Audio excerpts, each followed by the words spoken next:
మనకి రామాయణం మొత్తం చూస్తే ఆంజనేయ స్వామి అనే పేరు ఎక్కడా తగలదు. హనుమంతుడు అనే ఎక్కువగా మనకు ఆ పేరునే ప్రస్తావించడం జరిగింది.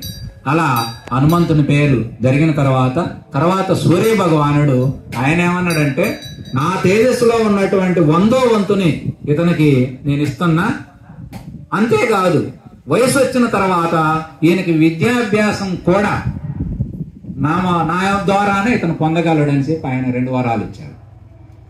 ఆ తర్వాత మరి తీసుకుంటే యముడు ఏమన్నాడంటే, ఈయనకి ఎప్పుడు కూడా నా దండం వలన ఎప్పుడూ కూడా ఈయనకు ప్రమాదం ఉండదు. ఎందుకంటే యముడు దండం వల్లే కదా, యమపాశం దండం వల్లే కదా మరణాలు సంభవించాయి. అందుకని నా దండం వల్ల ఎప్పుడూ ఈయన దెబ్బతినడు అని చెప్పి ఆయన ఒక వరాన్ని ఇవ్వటం జరిగింది. తర్వాత కుబేరుడు, నా ఈ గద అనేది కుబేరుడి దగ్గర ఉంటుంది. మనకు వాస్తవానికి రామాయణంలో ఆంజనేయ స్వామిలో గద ఉన్నట్టుగా వాల్మీకి రామాయణంలో ఉండదు, మిగతా రామాయణాల్లో ఉంటుంది. కానీ ఆయన ఎప్పుడైతే ఈ గద అనేది ఎప్పుడు కూడా ఈయనకి ఇబ్బంది కలిగించదు అని చెప్పి ఆయన ఆ విధంగా చెప్పడం జరిగింది. ఆ విధంగా తీసుకుంటే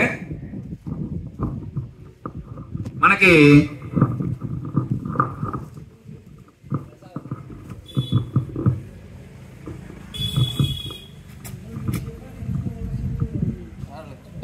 విశ్వకర్మ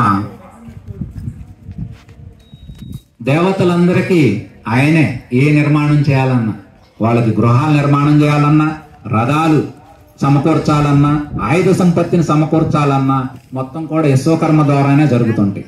ఆయన ఏమన్నాడంటే, నేను తయారు చేసేటువంటి ఏ బాణాల వల్ల గాని ఏ ఆయుధాల వల్ల గాని ఈయనకి ఎట్టి ఆపదలు కలగవని చెప్పి ఆయన వరం ఇచ్చాడు.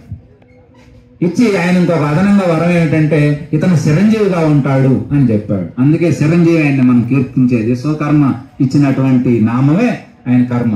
తర్వాత శివుడు ఆయన ఏమన్నాడంటే, నా యొక్క స్త్రీశూలం గాని పాశుపతాస్త్రం గాని ఎప్పుడు ఈయనకి ఎలాంటి ఇబ్బందిని కలిగించదు, ఇతను ఎప్పుడు దీర్ఘాయువుగా ఉంటాడని చెప్పి